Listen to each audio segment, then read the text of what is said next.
Amanhã tem uma canela.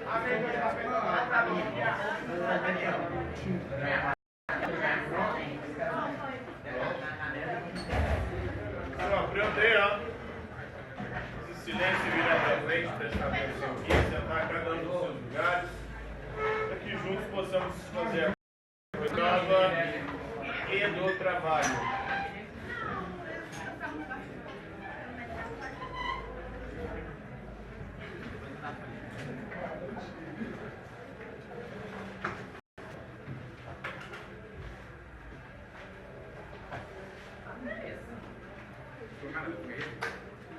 O senhor sabe limitar de boletim?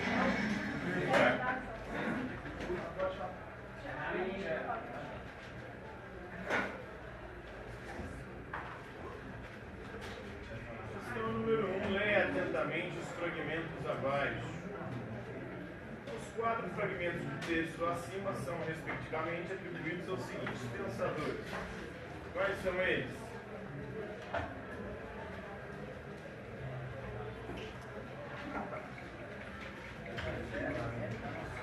Quais são? Oi? Outro Bimestral. Você viu? Nossa, chega não. Bimestral, já está em presente já.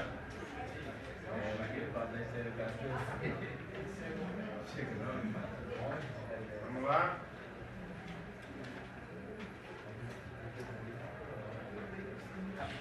Manda bimestral aí.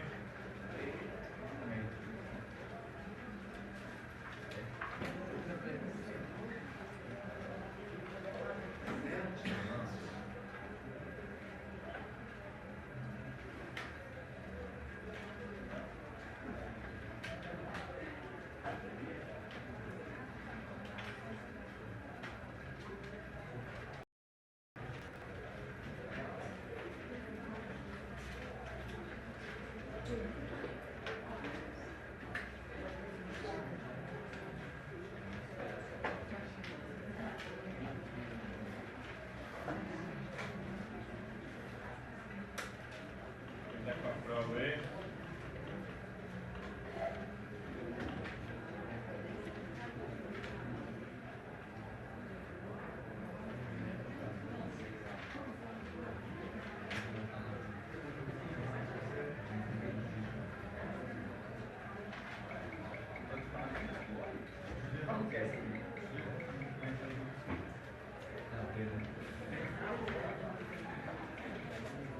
Lá.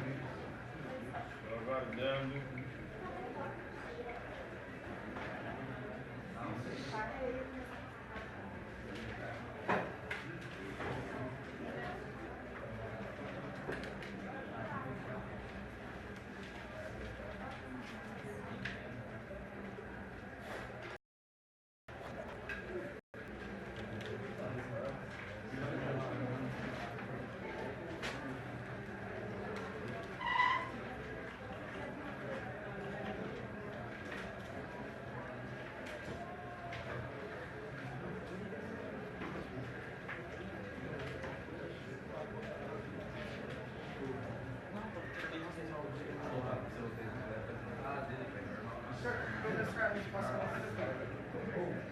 Letra B. Hobbes, Nietzsche, Hume e Sartre.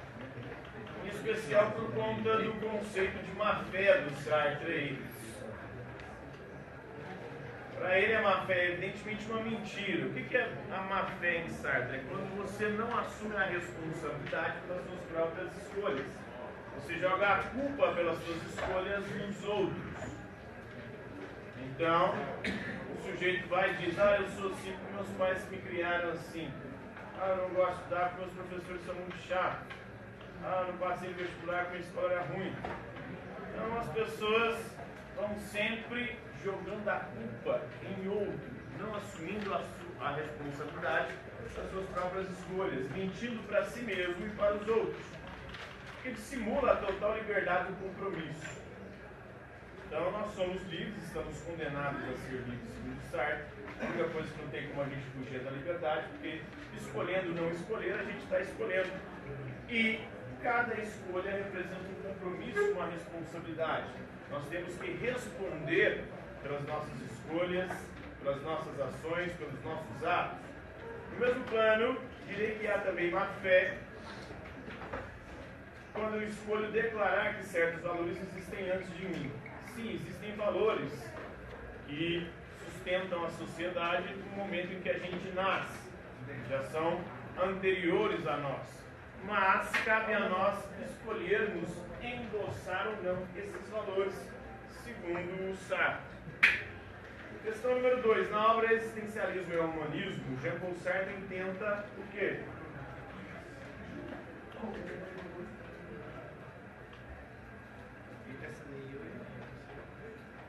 Mostrar o significado ético do existencialismo. Muita gente dizia que o existencialismo, por ser ateu, ele produziria uma sociedade sem nenhum tipo de regra, sem nenhum tipo de compromisso com o próximo. Porque, como dizia um pensador do século XIX, se Deus morreu, tudo é permitido. Ou se não há Deus, se Deus não existe, tudo é permitido. O Sartre vai dizer que não. Nem tudo é permitido por conta de Deus ter morrido ou de Deus não existir. Pelo contrário, cada escolha nossa, nós temos que arcar com a responsabilidade dos nossos atos. E essa responsabilidade não é só sobre nós, mas é também sobre os outros, porque as nossas escolhas influenciam também os outros. Existe uma espécie de corresponsabilidade.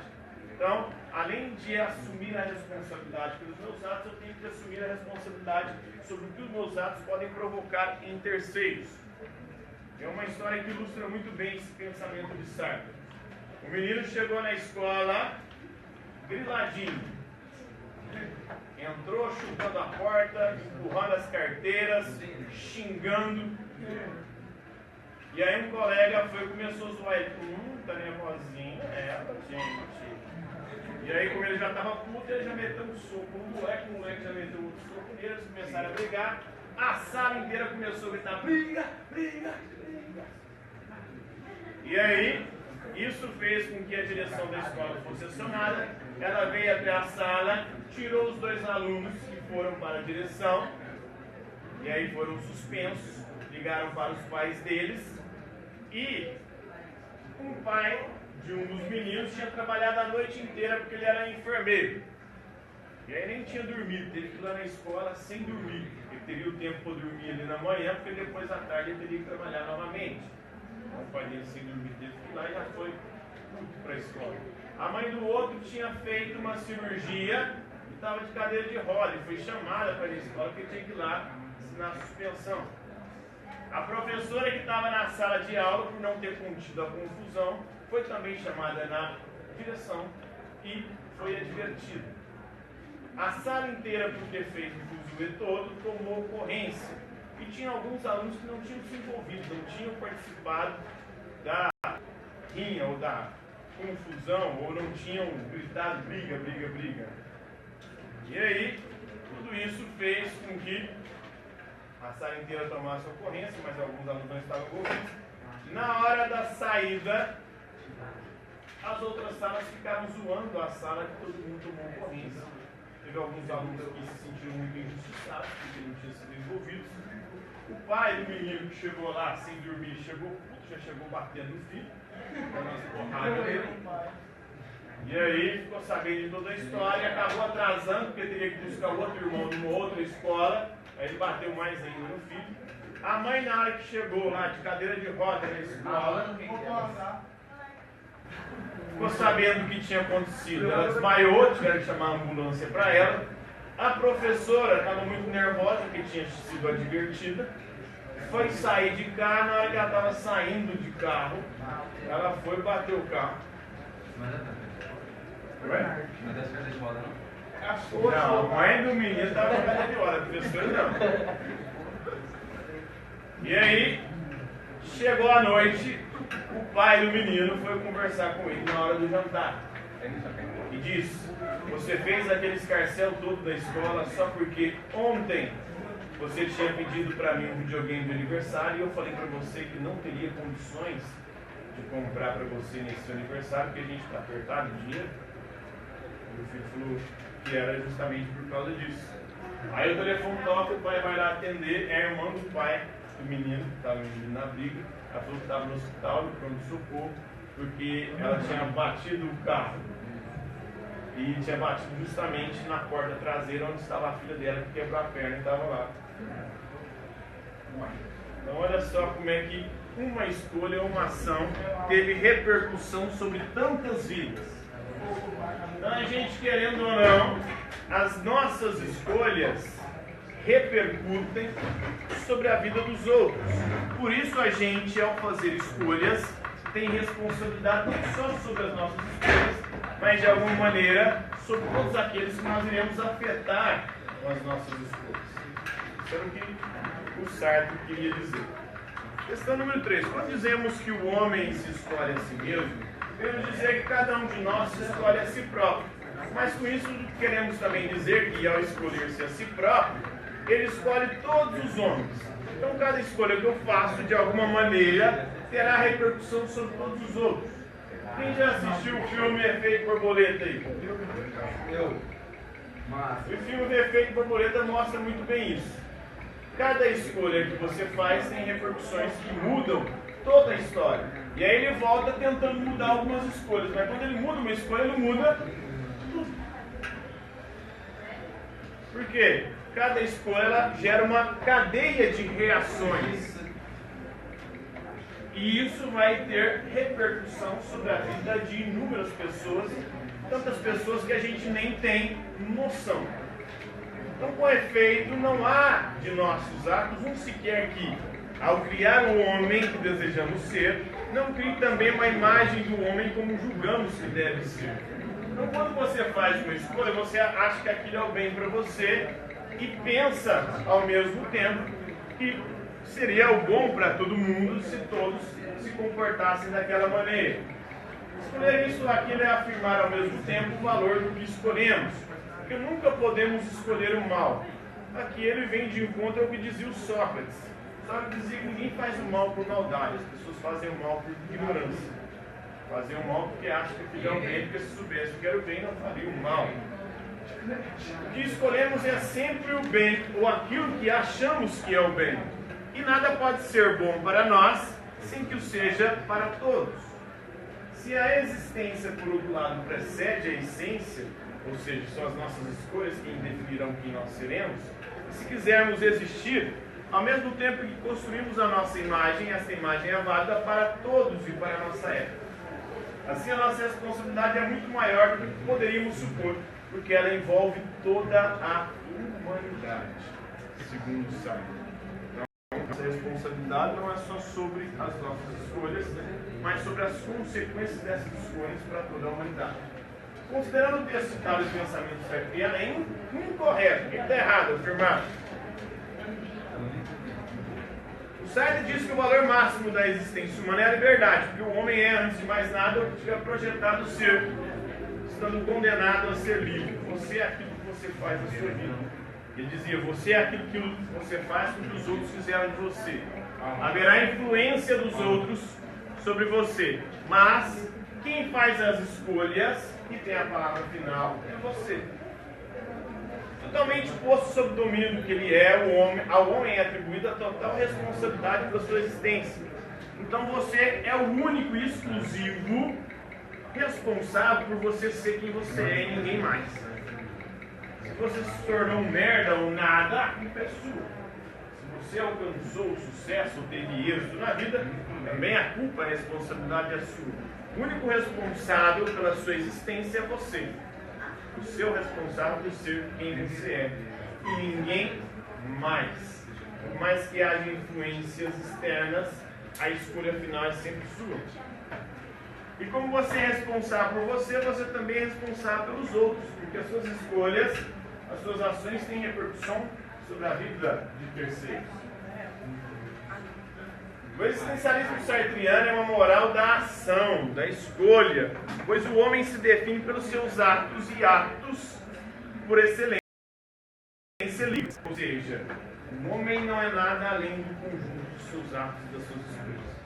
Você é as suas escolhas, é o que diz Sartre. Então, São as suas escolhas quem definirão quem você é.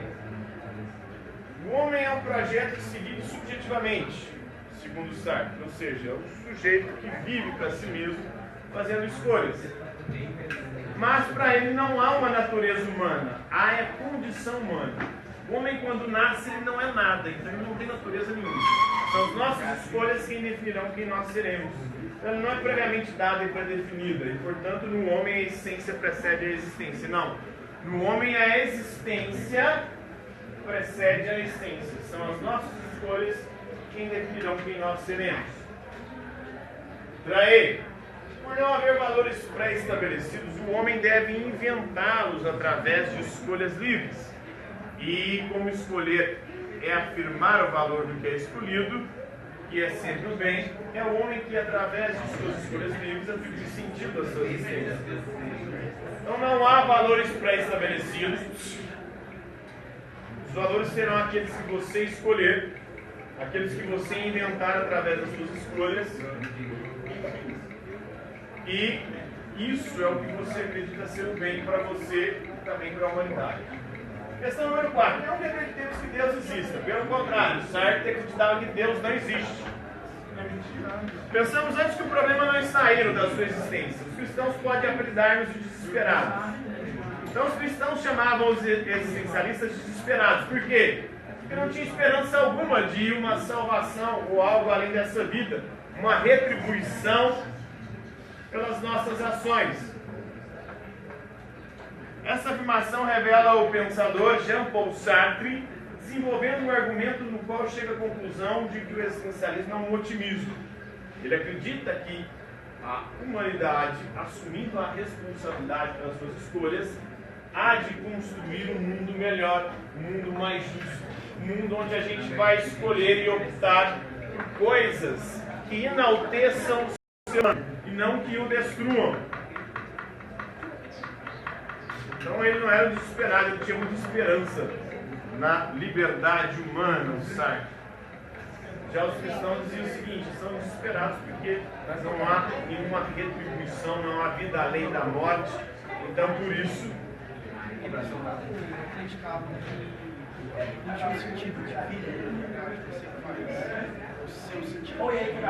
sim, não existe um sentido. Você vai criar o sentido da sua vida, você vai inventar. Mas, para ele, o existencialismo do Sartre, especificamente, né, porque tem outros, como o Camus, que não acredita nisso. Não acredita que nós caminhamos, ele não é otimista, pelo contrário, ele é pessimista do Camus. Ele acredita que isso aqui é um grande absurdo e que a única postura digna nossa é a revolta. Já para o Sartre, não. As nossas escolhas implicam responsabilidade. Responsabilidade por nós e pelos outros.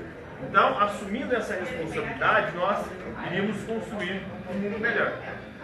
É essa a crença do Sartre. Então, ele era um otimista, diferentemente do Albert Camus, que é outro existencialista, mas que é pessimista. Ele acreditava que a gente estava condenado a se lascar. Por isso, ele inclusive postulava o Albert Camus a seguinte questão: dizer que a única questão filosófica relevante é: eu devo ou não suicidar?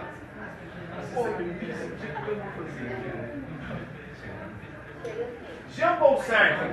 Para Jean-Paul Sartre, o conceito de para si diz respeito a quê? O Jean-Paul Sartre divide em dois entes: o ente em si e o ente para si. O ente em si é aquele que tem uma essência e a sua essência determina a sua existência. O leão é carnívoro. Então essa é a essência dele. Isso determina a existência dele. As escolhas que o leão vai fazer. Escolhas entre aspas, porque ele não escolhe, ele segue o instinto dele. Então a criança vai brincar com o leão no zoológico, enfia o braço lá, o leão vai com o braço dela. Ele só seguiu a natureza dele. Agora o ser humano não tem natureza que o determine a fazer as coisas. São as nossas escolhas que definirão quem nós seremos. E por isso nós podemos ser responsabilizados e os leões não. O leão não pode ser responsabilizado por comer o braço do menino. Agora, se um ser humano for lá e comer o braço do menino, aí ele tem que ser responsabilizado.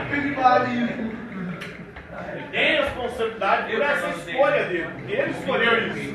Não tinha nenhuma natureza que determinava ele a fazer isso.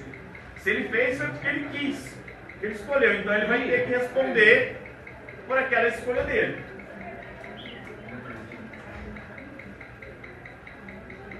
Então, para si, diz respeito ao nada. Porque o ser humano, quando nasce, ele é um nada. Não existe uma essência, uma natureza que vai determinar a existência. Então, na medida em que ele se especifica pelo poder natificador que o constitui. É o nada que abre a possibilidade da escolha. Se já existisse algo pré-definido e pré-determinado, nós não teríamos escolha. A gente só seguiria aquela natureza, aquele instinto que nos mede. Questão número 6. Leia o excerto abaixo e assinale a alternativa que relaciona corretamente duas das principais máximas do existencialismo de Jean-Paul Sartre. A saber, a existência precede a essência, ou seja, são as nossas escolhas quem definirão quem nós seremos, e estamos condenados a ser livres, ou seja, a única coisa que não tem como fugir é da liberdade. Mesmo quando a gente escolhe não escolher, a gente já está escolhendo.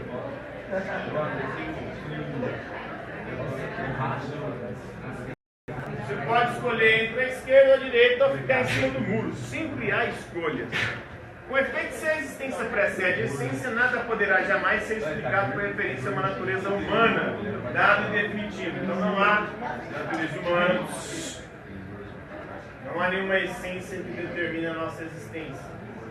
Ou seja, não existe determinismo, o homem é livre, o homem é liberdade. Por outro lado, se Deus não existe, não encontramos já prontos valores ou ordens. Então não existe valor ou ordem ou regra que possa legitimar a nossa conduta. Nós deveremos escolher os valores, as regras que vão legitimar as nossas escolhas. Estamos condenados a ser livres, estamos sós, sem desculpa, sem poder colocar a culpa pelas nossas escolhas dos outros. É o que posso expressar dizendo que o homem está condenado a ser livre. Condenado porque não se criou a si mesmo. Ele se viu de repente lançado no mundo. E ele tendo que fazer escolhas. E como, no entanto, ele é livre, uma vez que foi lançado no mundo, ninguém pediu para nascer, quando viu já estava aqui. Então é responsável e o único responsável por tudo que faz.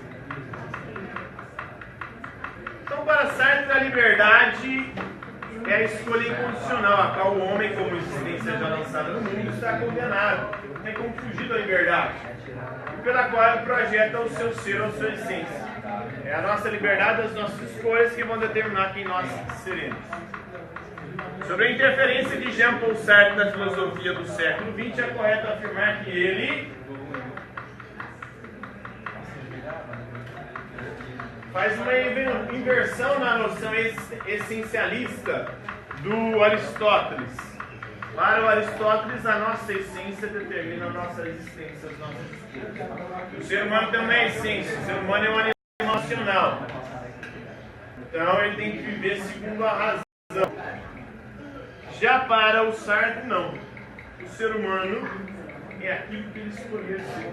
Não tem nenhuma essência que o defina ou que o determine. O homem primeiramente existe, se descobre nesse mundo, surge no mundo, e só após, através das suas escolhas, se define. Assim não há natureza humana, pois não há Deus para concebê-la. Não tem um Deus que nos fez e que determinará quem nós seremos. A angústia para Jean-Paul Sartre é o quê? A angústia para Jean-Paul Sartre é o sentimento que a gente experimenta diante da liberdade. Sempre que a gente tem que fazer escolhas, a gente experimenta a angústia de não ter a certeza se as nossas escolhas serão as melhores, ou se elas nos trarão felicidade, se elas nos realizarão. Vocês devem estar vivenciando a angústia de terminar o ensino médio e pensar: o que eu vou fazer depois de terminar isso aqui? O que vocês vão fazer depois de acabar isso aqui? O ensino médio está acabando. Trabalhar, um emprego, fazer uma faculdade. Mas qual curso escolher? Qual profissão seguir?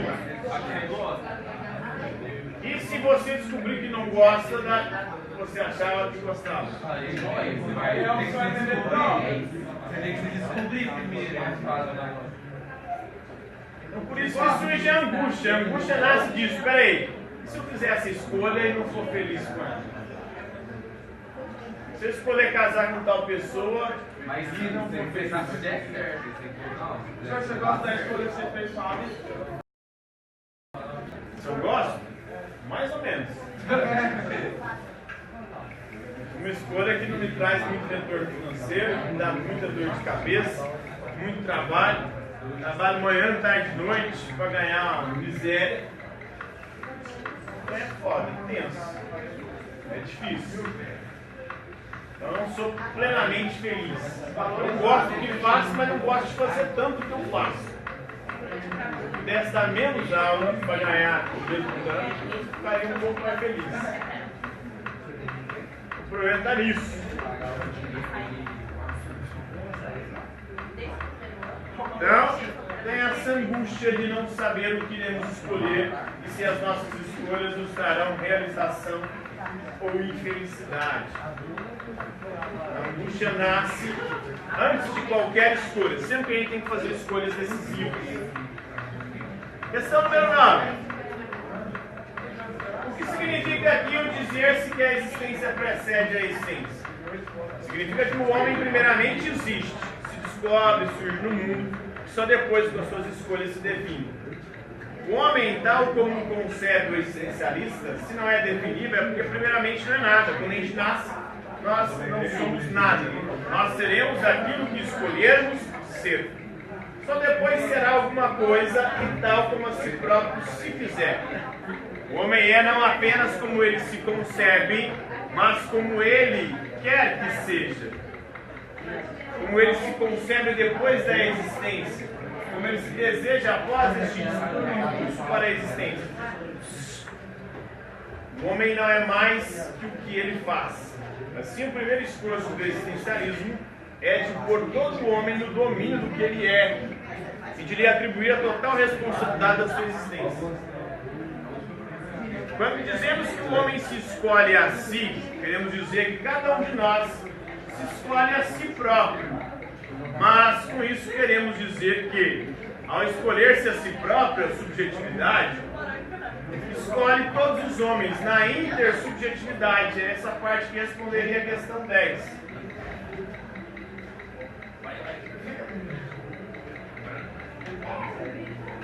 Com efeito, não há de nossos atos um sequer que, ao criar o homem que desejamos ser, não cria ao mesmo tempo uma imagem do homem como julgamos que ele deve ser.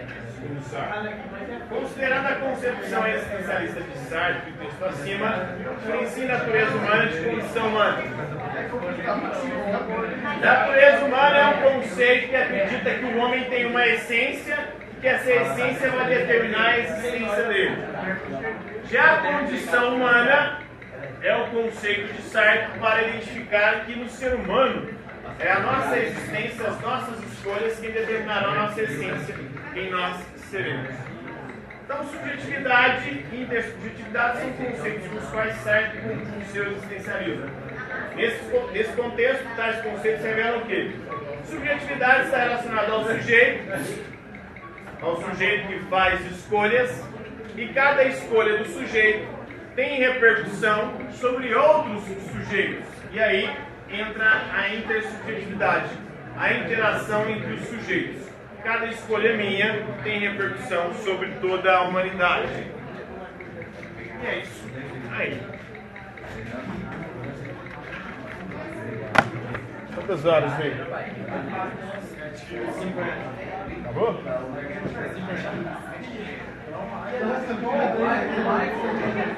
É isso aí, galera.